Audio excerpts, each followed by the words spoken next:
ओम नमः शिवाय। शिव जी सदा सहाय। ओम नमः शिवाय। गुरु जी सदा सहाय।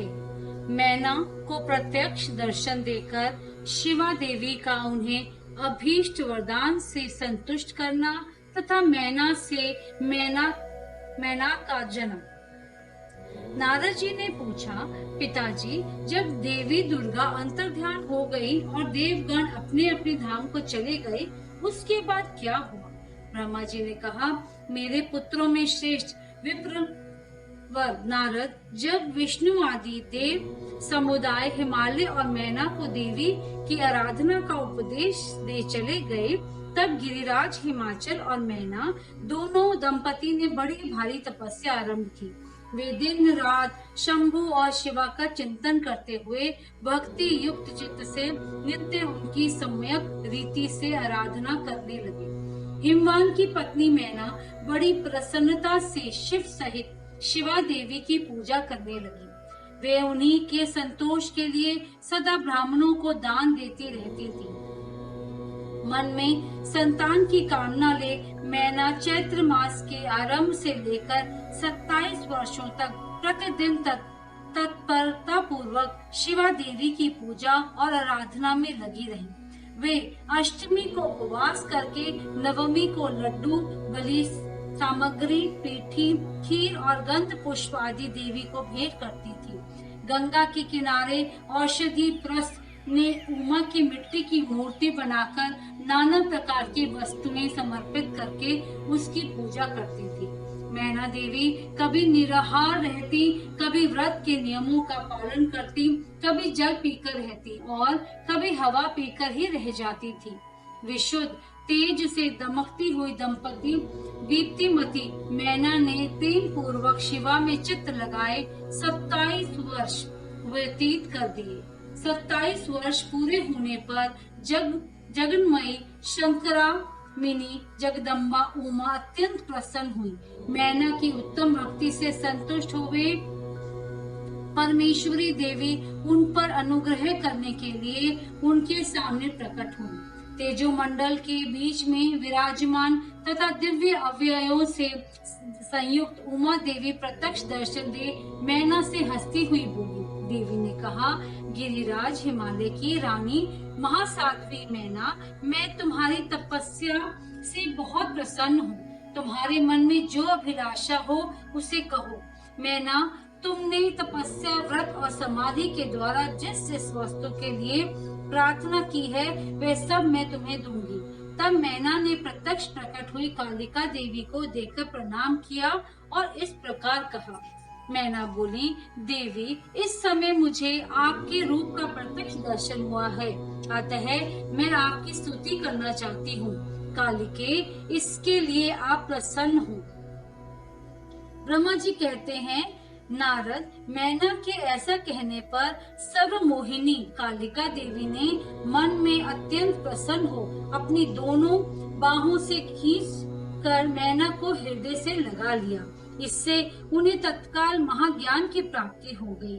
फिर तो मैना देवी प्रिय वचनों द्वारा भक्ति भाव से अपने सामने खड़ी हुई कालिका की स्तुति करने लगी। मैना बोली, जो महामाया जगत को धारण करने वाली चंडिका, लोक धारिणी तथा संपूर्ण मनोवांछित पदार्थों को देने वाली हैं, उन महादेवी को मैं प्रणाम करती हूँ। जो नित्य आनंद प्रदान करने वाली माया, योग निद्रा, जग जननी तथा सुंदर कमलों की माला से अलंकृत है, उन नित्य सिद्धा उमा देवी को मैं नमस्कार करती हूँ। जो सबकी मातामयी, नित्य आनंदमयी, भक्तों के शोक का नाश करने वाली तथा कल्प पर्यटन नारी एवं प्राणियों की बुद्धि रूपिणी उन देवी को मैं प्रणाम करती हूँ।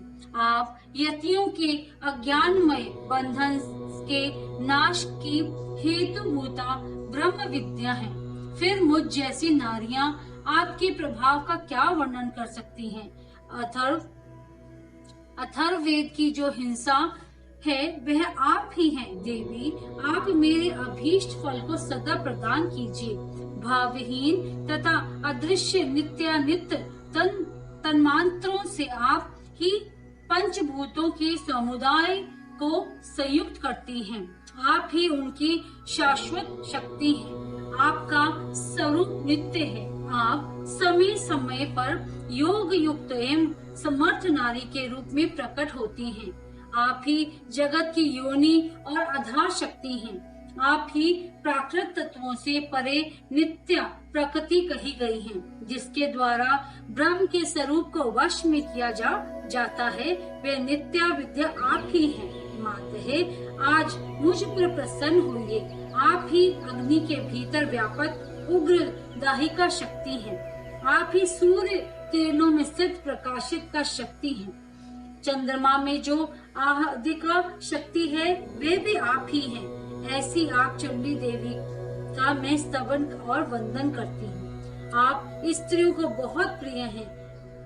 ऊर्ध्वरेता ब्रह्मचारियों की ध्येयभूता नित्य ब्रह्म शक्ति भी आप ही हैं। संपूर्ण जगत की वाच्या तथा श्री हरि की माया भी आप ही हैं, जो देवी इच्छा अनुसार रूप धारण करके सृष्टि पालन और संहार मयी हो उन कार्यों का संपादन करती हैं, तथा ब्रह्मा विष्णु एवं रुद्र के शरीर की भी हेतुभूता हैं। वे आप ही हैं। देवी, आज आप मुझ पर प्रसन्न हो। आपको पुनः मेरा नमस्कार है। ब्रह्मा जी कहते हैं, नारद, मैना के इस प्रकार स्तुति करने पर दुर्गा कालिका ने पुनः उन मैना देवी से कहा, तुम अपना मनोवांछित वर मांग लो। हिमाचल प्रिय, तुम मुझे प्राणों के समान प्यारी हो। तुम्हारी जो इच्छा हो वर मांगो, उसे मैं निश्चय ही दे दूंगी। तुम्हारे लिए मुझे कुछ भी अधेर नहीं है। महेश्वरी उमा का यह अमृत के समान मधुर वचन सुनकर हिमगिरी कामिनी मैना बहुत संतुष्ट हुई और इस प्रकार बोली, शिवे, आपकी जय हो, जय हो। उत्कृष्ट ज्ञान वाली महेश्वरी जगदम्बिके, यदि मैं वर पाने के योग्य हूँ तो फिर आपसे श्रेष्ठ वर मांगती हूँ। जगदम्बे, पहले तो मुझे 100 पुत्र हो, उन सबकी बड़ी आयु हो, वे बल पराक्रम से युक्त तथा रिद्धि सिद्धि से संपन्न हो। उन पुत्रों के पश्चात मेरे एक पुत्री हो, जो स्वरूप और गुणों से सुशोभित होने वाली हो। वह दोनों कुलों को आनंद देने वाली तथा तीनों लोकों में पूजित हो। जगदम्बिके, शिवे, आप ही देवताओं का कार्य सिद्ध करने के लिए मेरी पुत्री तथा रुद्र देव की पत्नी होइए और तदनुसार लीला कीजिए। ब्रह्मा जी कहते हैं, नारद, मेनका की बात सुनकर प्रसन्न हृदया देवी उमा ने उनके मनोरथ को पूर्ण करने के लिए मुस्कुराकर कहा। देवी बोली, पहले तुम्हें 100 बलवान पुत्र प्राप्त होंगे। उनमें भी एक सबसे अधिक बलवान और प्रधान होगा, जो सबसे पहले उत्पन्न होगा। तुम्हारी भक्ति से संतुष्ट हो मैं स्वयं तुम्हारे यहाँ पुत्री के रूप में अवतीर्ण होंगी और समस्त देवताओं से सेवित हो उनका कार्य सिद्ध करूंगी। ऐसा कहकर जगत धात्री परमेश्वरी कालिका शिवा मेनका के देखते देखते वहीं अदृश्य हो गई।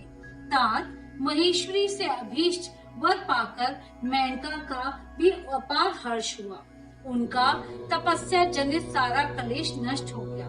मुने फिर काल क्रम से मैना के गर्भ रहा और वे प्रतिदिन बढ़ने लगा।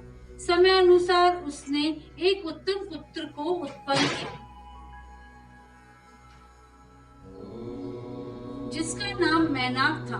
उसने समुद्र के साथ उत्तम मैत्री बांधी। वे अद्भुत पर्वत नाग वधुओं के उपभोग का स्थल बना हुआ है। उसके समस्त अंग श्रेष्ठ हैं।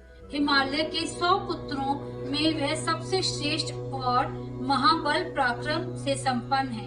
अपने से या अपने बाद प्रकट हुए समस्त पर्वतों में एकमात्र मैनाक की पर्वतराज के पद पर प्रतिष्ठित हैं। अध्याय 5 समाप्त।